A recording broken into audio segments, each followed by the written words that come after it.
Section 7 of a series of lessons in Raja Yoga. A series of lessons in Raja Yoga by Yogi Ramacharaka. The third lesson, The Expansion of the Self, Part 2. Mental Drill. 1. Read over what we have said in the advanced course regarding the principle known as matter. Realize that all matter is one at the last, that the real underlying substance of matter is akasha or ether, and that all the varying forms evident to our senses are but modifications and grosser forms of that underlying principle. Realize that by known chemical processes, all forms of matter known to us, or rather all combinations resulting in forms, may be resolved into their original elements, and that these are merely akasha in different states of vibration. Let the idea of oneness of visible universe sink deeply into your mind until it becomes fixed there. The erroneous conception of diversity in the material world must be replaced by the consciousness of unity, oneness, at the last, in spite of the appearance of variety and manifold forms. You must grow to see behind the world of forms of matter and see the great principle of matter, akasha or ether, back of, within, and under it all. You must grow to feel this as well as to intellectually see it. 2. Meditate over the last mentioned truths, and then follow the matter still further. Read what we have said in the advanced course, lesson 11, about the last analysis of matter, showing it fading away into force or energy until the dividing line is lost, and matter merges into energy or force, showing them both to be but the same thing, matter being a grosser form of energy or force. This idea should be impressed upon the understanding in order that the complete edifice of the knowing of the oneness may be complete in all its parts. 3. Then read in the advanced lessons about energy or force in the oneness underlying its various manifestations. Consider how one form of energy may be transformed into another, and so on around the circle, the one principle producing the entire chain of appearances. Realize that the energy within you, by which you move and act, is but one of the forms of this great principle of energy with which the universe is filled, and that you may draw to you the required energy from the great universal supply. But above all, endeavor to grasp the idea of oneness pervading the world of energy or force or motion. See it in its entirety rather than its apparent separateness. These steps may appear somewhat tedious and useless, but take our word for it, they are all helps in fitting the mind to grasp the idea of oneness of all. Each step is important and renders the next higher one more easily attained. In this mental drill, it will be well to mentally picture the universe in perpetual motion. Everything is in motion. All matter is moving and changing its forms and manifesting the energy within it. Suns and worlds rush through space, their particles constantly changing and moving. Chemical composition and decomposition is constant and unceasing. Everywhere the work of building up and breaking down is going on. New combinations of atoms and worlds are constantly being formed and dissolved. And after considering this oneness of the principle of energy, reflect that through all these changes of form, the ego, the real self, you, stand unchanged and unharmed, eternal, invincible, indestructible, invulnerable, real, and constant among this changing world of forms and force. You are above it all, and it revolves around and about you, Spirit. 4. Read what we have said in the advanced course about force or energy, shading into mind substance which is its parent. Realize that mind is back of all this great exhibition of energy and force that you have been considering. Then will you be ready to consider the oneness of mind. 5. Read what we have said in the advanced lessons about mind substance. Realize that there is a great world of mind substance, or an universal mind, which is at the disposal of the ego. All thought is the product of the ego's use of this mind substance, its tool and instrument. Realize that this ocean of mind is entire and whole, and that the ego may draw freely from it. Realize that you have the great ocean of mind at your command when you unfold sufficiently to use it. Realize that mind is back of and underneath all of the world of form and names and action, and that in that sense all is mind. Although still higher in the scale than even mind are you, the real self, the ego, the manifestation of the Absolute. 6. Realize your identity with and relationship to all of life. Look around you at life in all its forms, from the lowest to the highest, all being exhibitions of great principle of life in operation along different stages of the path. Scorn not the humblest forms, but look behind the form and see the reality, life. Feel yourself a part of the great universal life. Let your thought sink to the depths of the ocean and realize your kinship with the life back of the forms dwelling there. Do not confound the forms, often hideous from your personal point of view, with the principle behind them. Look at the plant life and the animal life, and seek to see behind the veil of forms into the real life behind and underneath the form. Learn to feel your life throbbing and thrilling with life principle in these other forms, and in the forms of those of your own race. Gaze into the starry skies and see there the numerous suns and worlds, all people with life in some of its myriad forms, and feel your kinship to it. If you can grasp this thought and consciousness, you will find yourself at one with those whirling worlds, and instead of feeling small and insignificant by comparison, you will be conscious of an expansion of self until you feel that in those circling worlds is a part of yourself, that you are there also while standing upon the earth, that you are akin to all parts of the universe, nay more, that they are as such your home as is the spot upon which you are standing. You will find sweeping upon you a sense of consciousness that the universe is your home, not merely a part of it, as you had previously thought. You will experience a sense of greatness and broadness and grandness such as you have never dreamed of. You will begin to realize at least a part of your divine inheritance, and to know indeed that you are a child of infinite, the very essence of your divine parent being in the fibers of your being. At such times of realization, one becomes conscious of what lies before the soul in its upward path, and how small the greatest prizes that earth has to offer are when compared to some of these things before the soul, as seen by the eyes of the spiritual mind in the moments of clear vision. You must not dispute with these visions of the greatness of the soul, but must treat them hospitably, for they are your very own, coming to you from the regions of your spiritual mind which are unfolding into consciousness. 7. The highest step in this dawning consciousness of oneness of all is the one in which is realized that there is but one reality, and at the same time the sense of consciousness that the I is in that reality.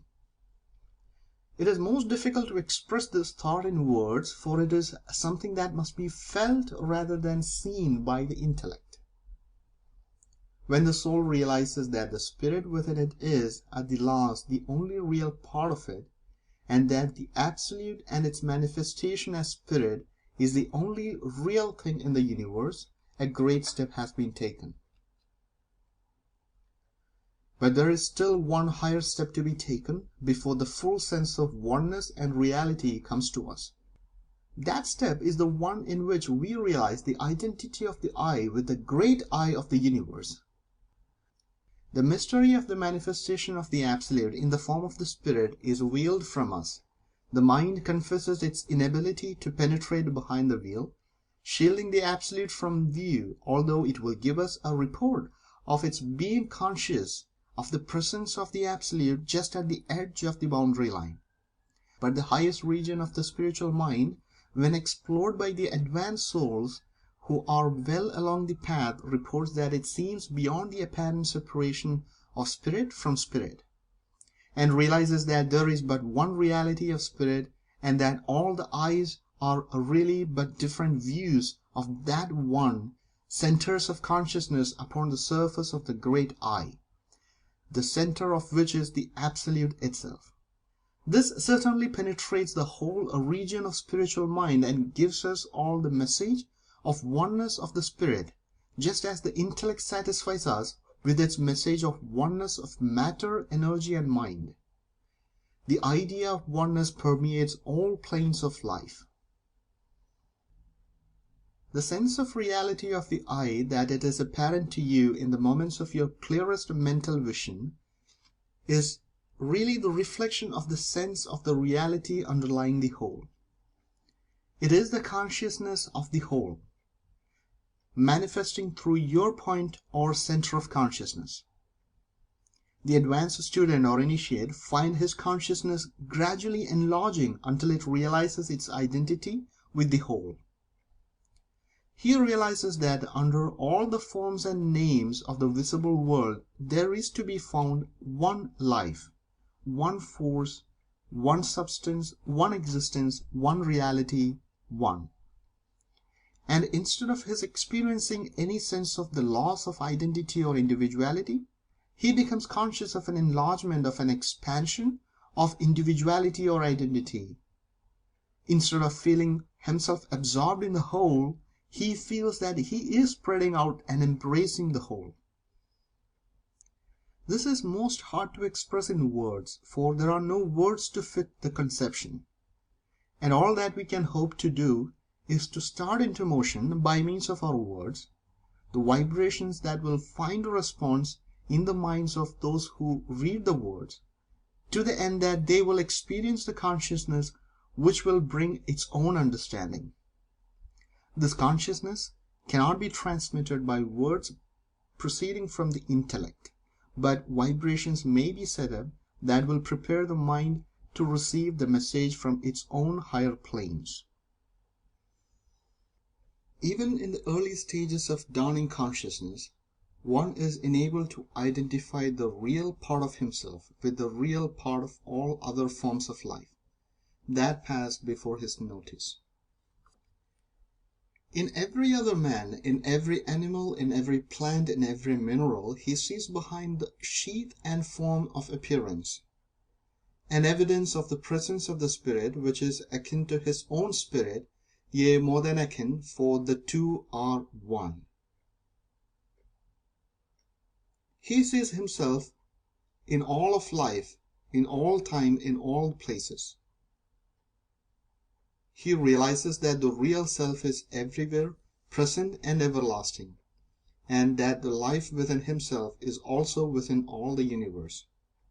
In everything, for there is nothing dead in the universe, and all life in all of its varying phases is simply the one life held, used and enjoyed in common by all.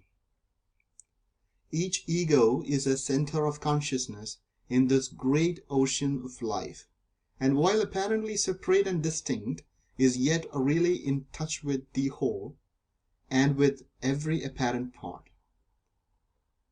It is not our intention in this lesson to go into the details of this great mystery of life, or to recite the comparatively little of the truth that the most advanced teachers and masters have handed down. This is not the place for it. It belongs to the subject Jnana Yoga rather than Raja Yoga. And we touch upon it here not for the purpose of trying to explain the scientific side of it for you, but merely in order that your minds may be led to take up the idea and gradually manifest it in your conscious realization. There is quite a difference between the scientific intellectual teaching of Jnana Yoga, whereby the metaphysical and scientific sides of the yogi teachings are presented to the minds of the students in a logical, scientific manner, and the methods of Raja Yoga, in which candidates is led by degrees to a consciousness outside of mere intellectual belief of his real nature and powers. We are following the latter plan for this course is a course in Raja Yoga. We are aiming to present the matter to the mind in such a manner that it may prepare the way for the dawning consciousness by brushing away the preconceived notions and prejudices and allowing a clean entrance for the new conception. Much that we have said in this lesson may appear on one hand like useless repetition and on the other hand like an incomplete presentation of the scientific side of the yogi teachings. But it will be found in time that the effect has been that the mind of the student has undergone a change from the absorbing of the idea of the oneness of life and the expansion of the self. The candidate is urged not to be in too much of a hurry. Development must not be forced. Read what we have written and practice the mental drills we have given. Even if they may appear trifling and childish to some of you, we know what they will do for you, and you will agree with us in time. Make haste slowly. You will find out that the mind will work out the matter, even though you be engaged in your ordinary work and have forgotten the subject for the time. The greater portion of mental work is done in this way, while you are busy with something else or even asleep. For the subconscious portion of the mind works along the lines pointed out for it and performs its task. As we have said, the purpose of this lesson is to bring you in the way of the unfoldment of consciousness rather than to teach you the details of the scientific side of the yogi teachings. Development is the key note of Raja Yoga, and the reason that we wish to develop this sense of reality of I and the expansion of the self at this place is thereby you may assert your mastery over matter, energy and mind. Before you may mount your throne as king, you must fully realize in consciousness that you are the reality in this world of appearances. You must realize that you, the real you, are not only existent and real, but you are in touch with all else that is real. And the roots of your being are grounded in the Absolute itself. You must realize that instead of being a separate atom of reality, isolated and fixed in a narrow space, you are a center of consciousness in the whole of reality, and that the universe of universes is your home. That your center of consciousness might be moved onto a point trillions of miles from the earth, which distance would be as nothing in space, and still you. The awakened soul would be just as much at home there as here. That even while you are here, your influence extends far out into space. Your real state, which will be revealed to you gradually throughout the ages, is so great and grand that your mind in its present state of development cannot grasp even the faint reflection of that glory. We wish you tried to form at least a faint idea of your real state of being, in order that you may control the lower principles by the force of your awakened will, which will depends upon your degree of consciousness of the real self. As man grows in understanding and consciousness of real self, so does his ability to use his will grow. Will is the attribute of the real self.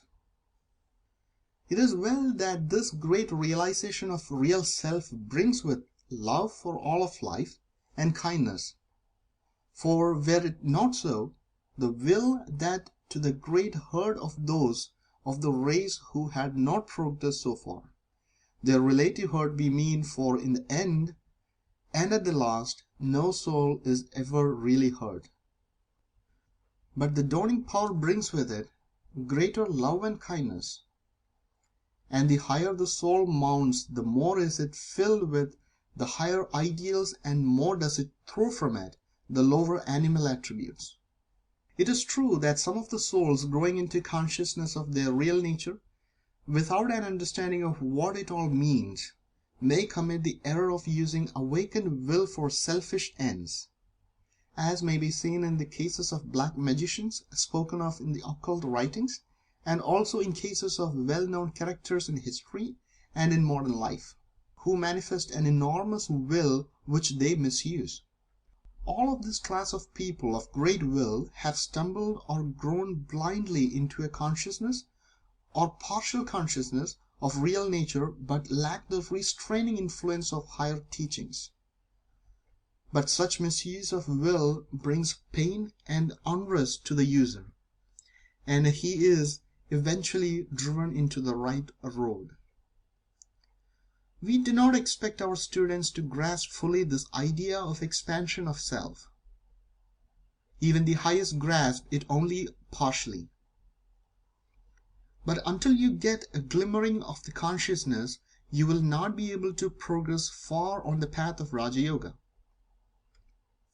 You must understand what you are before you are able to use the power that lies dormant within you. You must realize that you are the master before you can claim the powers of the master and expect to have your commands obeyed. So bear patiently with us, your teachers, while we set before you the lessons to be learned, the tasks to be performed. The road is long and is rough in places. The feet may become tired and bruised, but the reward is great, and there are resting places along the path. Be not discouraged if your progress seems slow, for the soul must be unfolded naturally as does the flower, without haste, without force. And be not dismayed nor affrighted if you occasionally catch a glimpse of your higher self, as MC says in her notes on Light on the Path. See Advanced Course, page 95. To have seen thy soul in its bloom is to have obtained a momentary glimpse in thyself of the transfiguration which shall eventually make thee more than man. To recognize is to achieve the great task of gazing upon the blazing light without dropping the eyes, and not falling back in terror as though before some ghastly phantom. This happens to some, and so, when the victory is all but won, it is lost. Peace be with thee. Mantram. Affirmation for the third lesson. There is but one ultimate form of matter, one ultimate form of energy, one ultimate form of mind. Matter proceeds from energy, and energy from mind, and all are emanation of the Absolute. Threefold in appearance, but one in substance. There is but one life, and that permeates the universe, manifesting in various forms, but being at the last but one. My body is one with universal matter. My energy and vital force is one with the universal energy. My mind is one with the universal mind. My life is one with the universal life. The Absolute has expressed and manifested itself in spirit, which is the real I, overshadowing and embracing all the apparently separate I's. I feel my identity with spirit and realize the oneness of all reality. I feel my unity with all spirit, and my union through spirit with the Absolute. I realize that I am an expression and manifestation of the Absolute, and that its very essence is within me. I am filled with divine love. I am filled with divine power. I am filled with divine wisdom. I am conscious of identity in spirit, in substance, and in nature with the one reality. End of section 7.